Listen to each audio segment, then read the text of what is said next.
weeks, we've been building our own community of gardeners in Grow Along Live, except this time it's not live because the great British weather is so unpredictable. It means we had to record this bit earlier because our balcony is completely flooded. A little bit wet. So, yeah, just a bit.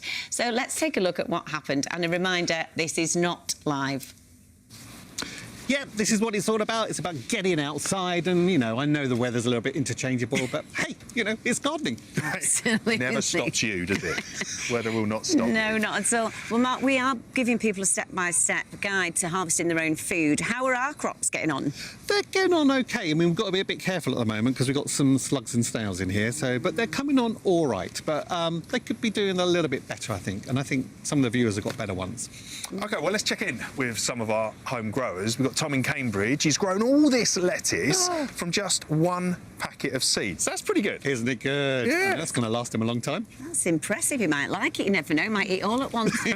This is Nan from North Yorkshire. Oh, look at Nan. Is that your Nan? It's not my Nan. No, it's Nan. She's been growing peas in her back garden. Lovely. Lots of peas. Yeah. But we can see, Mark, as you say, this is slug season, also snail season as well. We've got a few of those in there as well.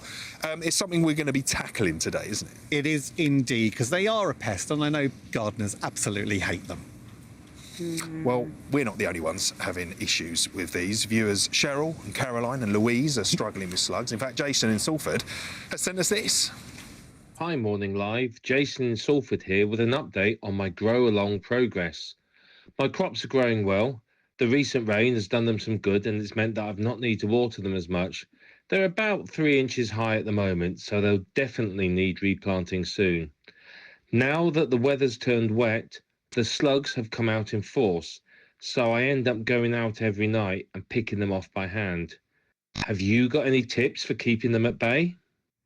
So, Mark, how can we get rid of them? Well, I mean, the good news is the slug numbers are actually down this year because of the drier weather we had. But, of course, now it's got wet, they're going to come along. They love cool, damp, sort of shady areas. So if you've got those areas in your garden, then the likelihood is you're going to have slugs and snails.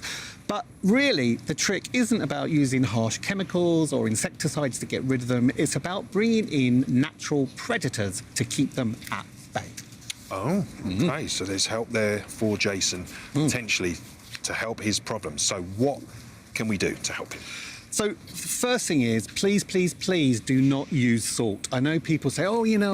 You hear it all the time. All the time. It's a horrible way for the slugs and the snails to die, so please don't do that. Also, that soil could the salt could leach into the soil, and that will actually have an effect on your plants, because your plants will have stunted growth, it can't take up water, and it could even kill off your plants as well. So don't use salt, please, please, please, please, please. First thing you can do is introduce some water, and this is great for things like amphibians, so frogs and toads, absolutely perfect. So you would place this just somewhere near your plants, say somewhere like that, be absolutely ideal, so they can come there and then they will eat your slugs and snails for you.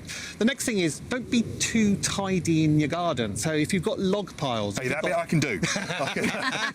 That's not a problem. A pile of leaves, perfect again for toads, but also hedgehogs. Hedgehogs will get in there, and hedgehogs love slugs and snails. So if you make sure you get them in, that'll be absolutely perfect. Another one is a bird feeder. So a bird feeder is a brilliant one. So we've got like our planting here, so we would put a bird feeder, just hang it up.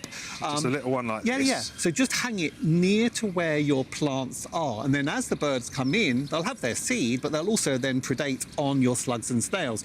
Just a little word of warning though. Once the birds get in there, it can get quite messy because they throw the seed out all over the place. So look for one that's called a no-mess seed, because then that means that as it falls out, it's not going to germinate. So you're not going to have seedlings instead of slugs, which is, of course, what you don't want. The next thing is your breakfast. This is where our breakfast comes in. So bran is a brilliant thing to use for your slugs and snails. So just like us, if we eat a lot of carbohydrates, we get rather stodgy and a little bit slower. The same goes for slugs and snails. They absolutely love this, yeah. So you would just literally take a handful or so, put it near to where your plants are, and then they'll make their way to it, gorge on that, and then that's it, be absolutely fine. Next, your morning grapefruit. So your morning grapefruit, once you've had that delicious, sweet, sugary internal juice inside, you just pop the empty rind over the top, and then in the morning time, you would come out, hey presto, your slugs would be underneath, and then don't just sort of leave him there, just pick him up, drop him onto your compost bin, and he'll then help with that decomposing of all of that matter and help make your compost go down a lot quicker. Would not have thought. So he's of being putting that useful. there. He is being useful. He is Doing his indeed, job. yeah. So, we've got another one here. This is Bhupinder from Essex. He's got a problem, not with slugs, but with grasshoppers. And he said they're all over his flower beds and have been damaging the plants. So is there a way to repel the pests and not just get rid of them? How can we help him? Well, first of all, great photos of those grasshoppers, really good. Well, this is where a garlic drench really comes in. So I got this recipe from a hosta grower at Chelsea, and slugs and snails love hostas. So what you need to do, you need to get yourself 2 heads of garlic, not the individual cloves, literally 2 heads of these. You then crush them up, just like I've done here. Crush them all up. You then put them into a couple of pints of water and then boil them, which is what I've already done. It smells horrible. It gets really, really strong. It sounds like a cookery item, but you learned all this at the Chelsea Flower Yeah, Shop. exactly. I know, it's great, isn't it? Then all you need to do, this is where it's going to get very messy. I know it is, because you need to get a sieve and you need to get... Lucky it's not really windy, Mark. Can I help you? Do you want me to hold? Do that. And then we just pour this into... Oh, wait, here we go. Into there. There we go. Look at that. I like the smell of garlic. Well, I do as well. I mean, some people think, oh gosh, it's going to really make my garden pretty strong. stink.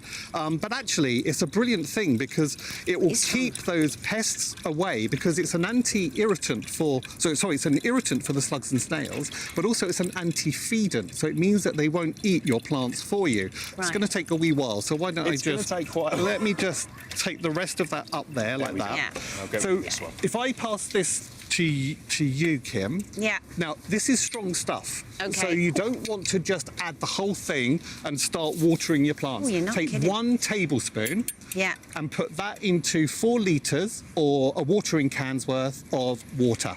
And then you would just drench all of your plants. And do that, ideally, every sort of once a week. And then, of course, if it rains, you're going to have to reapply after that as well. Well, that's a win-win, because you get Yeah. rid of the slugs and vampires at the same time. Exactly. Go. Well, thank you for that, Mark. But before we do let you go, it is proved so popular last week that we are bringing it back. So let's do another quick fire. Is it dead? Is it dead? Right, Julie in the West Midlands, she wants to know, can I save my mum's cactus? I lost her nearly 5 years ago, and I don't want to lose this memory of her. Can we help her, Mark? I know. Plants do have these lovely memories of family. What I would suggest there, sort of the lower half completely gone. So just cut off that lower half. I would then take some cuttings. So just take some of those bits off, put them into some water, let them root, and then you can pop those up, and you'll then have new plants that you can then grow. Brilliant. That's a And nice this one. is Carol in Worcestershire's plant. She asks, is it dead? So this is a rose. No, it's not dead. So there's green life on there. So just keep feeding it. I would feed it with a high potash feed. Just something like tomato feed would be absolutely fine. And last one here, what about Karen from the Forest of Dean? Is her plant dead? Not sure which one we're looking at, but is it dead? I think we're looking at the palm. No, it's not dead. You can remove all the bit above that little sort of palm at the bottom, and then it will come back. Just water it and feed it, and it'll be fine. Yes! There you go. Brilliant Good news. news. Thanks, Mark. And if you want to be featured as one of our home growers on next week's Grow Along Live, then send us your pictures in all the usual ways. And Mark, you're going to be answering more questions live on Instagram, aren't you, after the show? I am indeed. All you need to do is go to Instagram, look for @morninglive, follow the show, and then immediately after Strictly, I'll be there answering your plant dilemmas. Exciting stuff. Thanks, Mark.